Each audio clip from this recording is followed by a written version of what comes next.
Dear students, today we are celebrating more than 5,000 subscribers on YouTube. ऐसे subscribers जो कि most young हैं, most energetic है, most loving हैं, जो कि फ्यूचर के डॉक्टर्स हैं.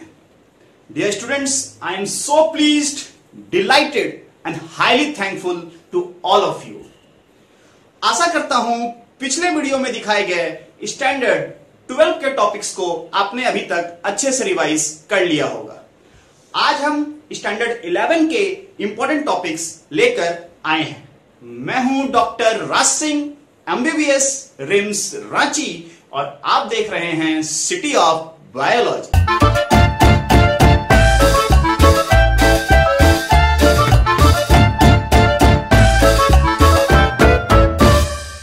डियर स्टूडेंट्स, स्टैंडर्ड 11 में जो सबसे पहला इंपॉर्टेंट क्वेश्चन है वो है about the S phase of the interphase.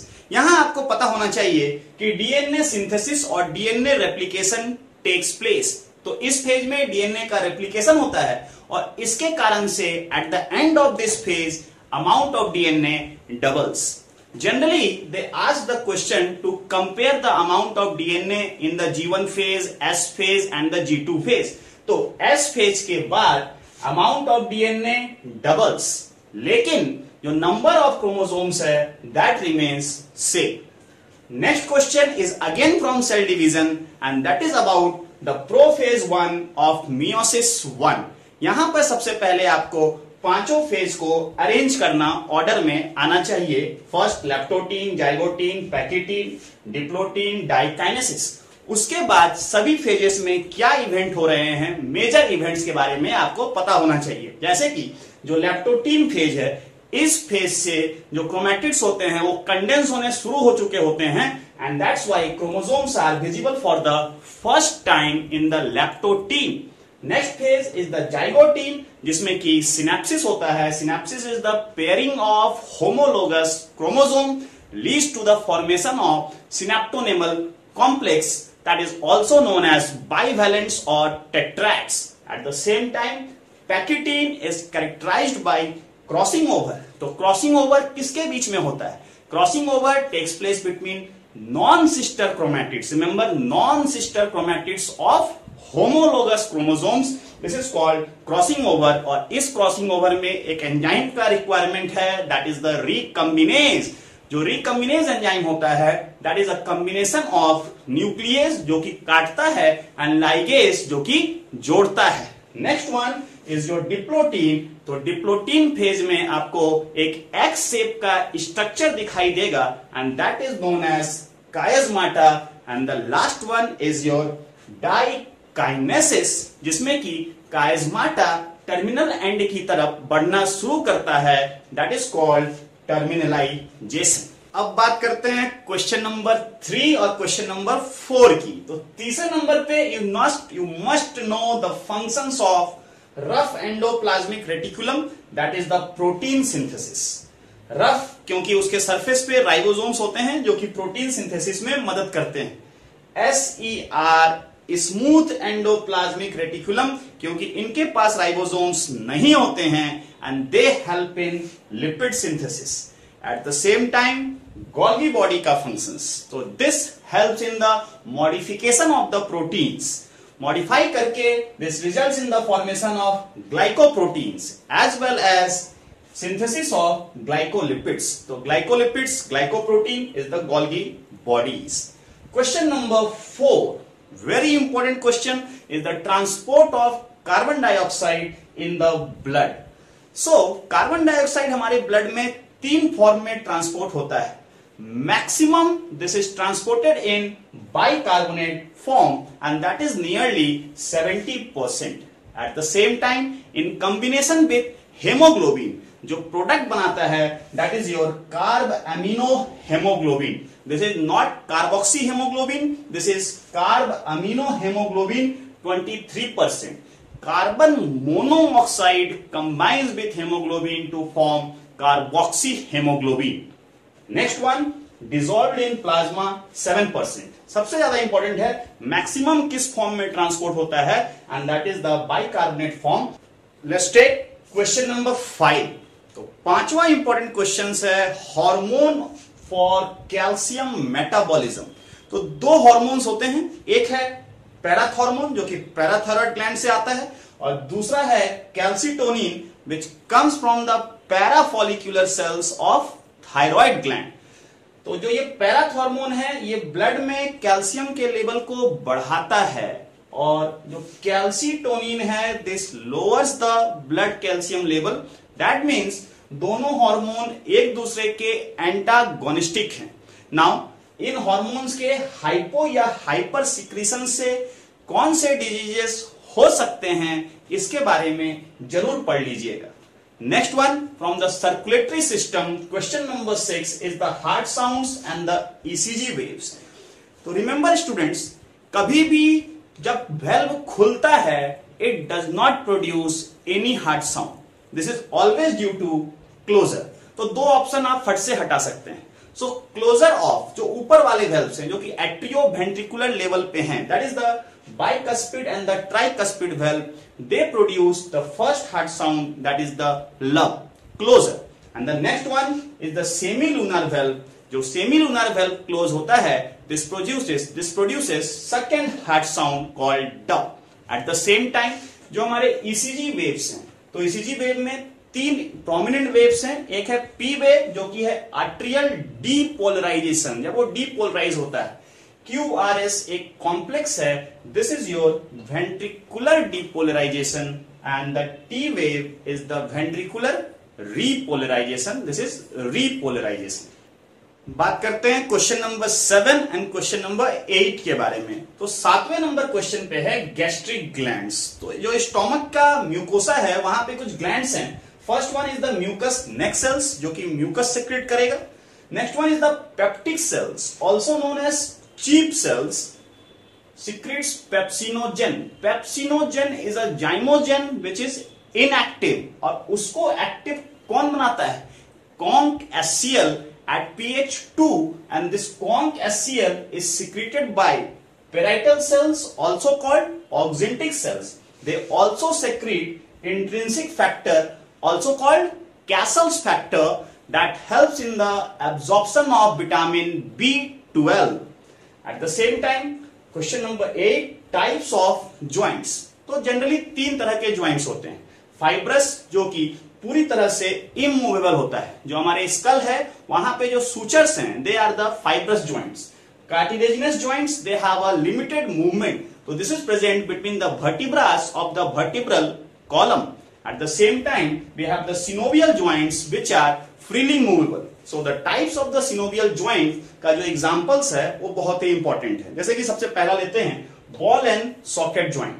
तो हमारा जो shoulder joint है between the head of the humerus and the glenoid cavity of the scapula is the ball and socket joint। Same आपका जो hip में ज्वाइंट है, जो आपका फीमर का हेड है वो एसिटाबुलम से जुड़ा हुआ होता है, that is also a ball and socket joint. Next one is the hinge joint.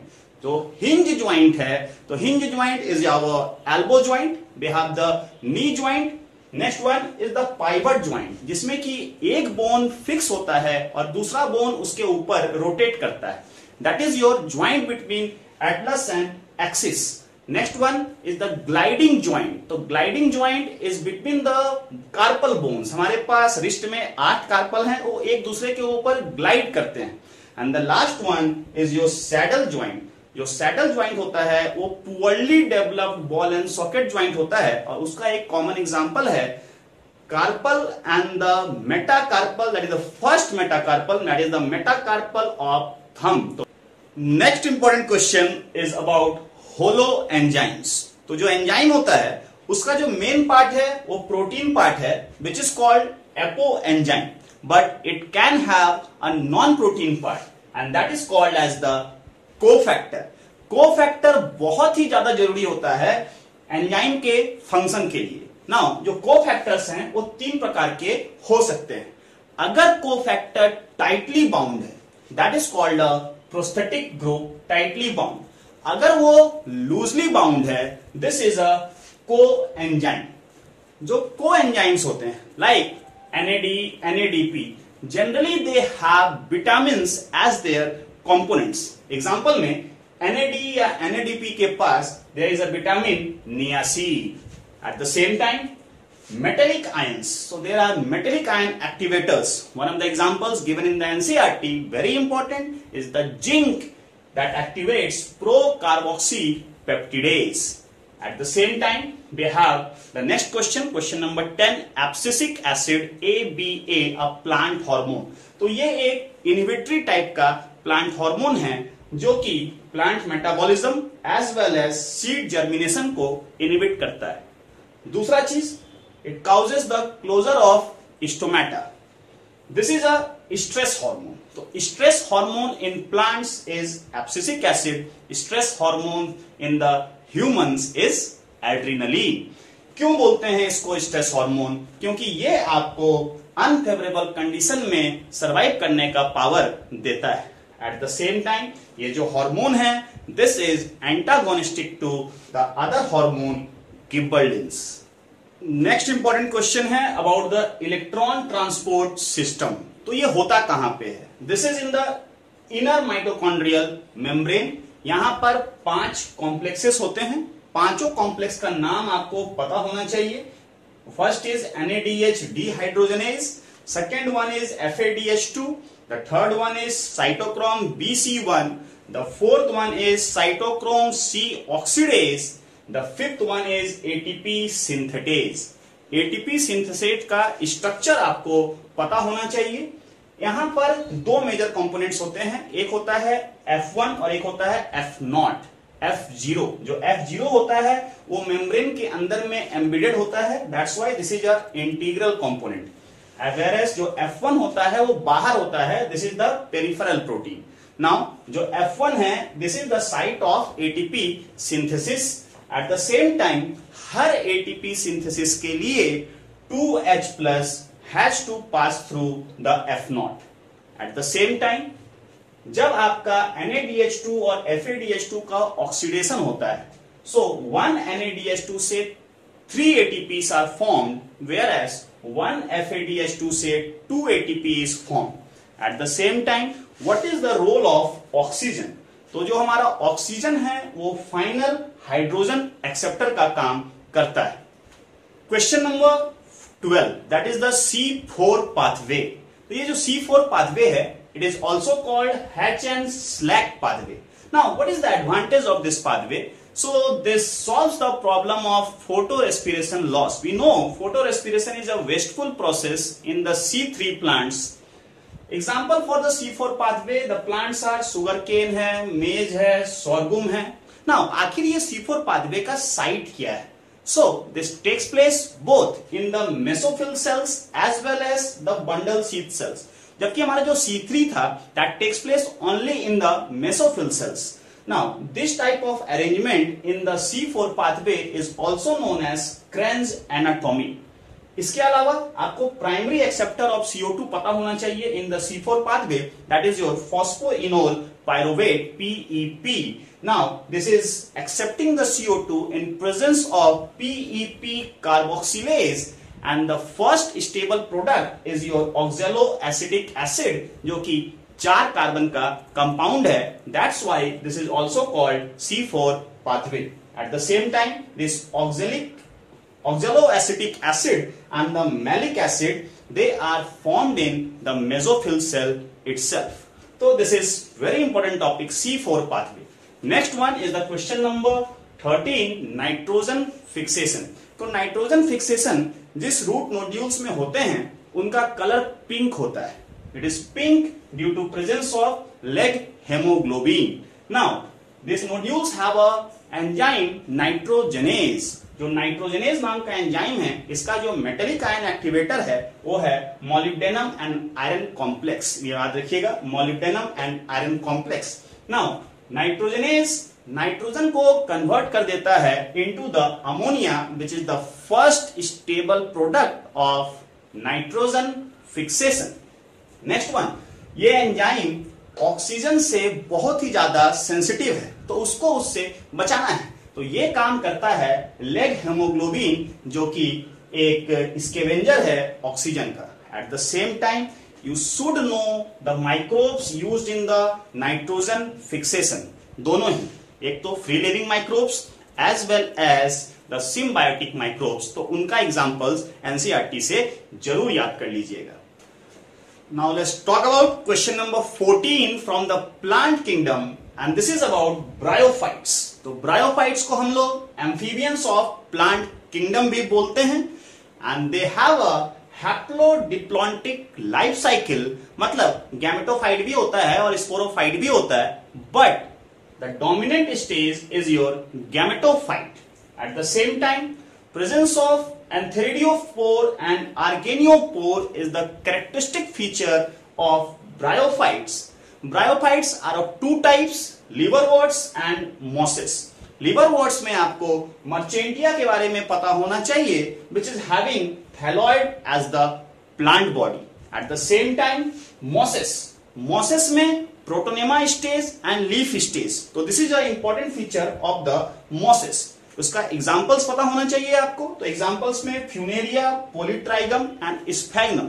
Sphagnum is very important for peat formation. It has got a water holding capacity.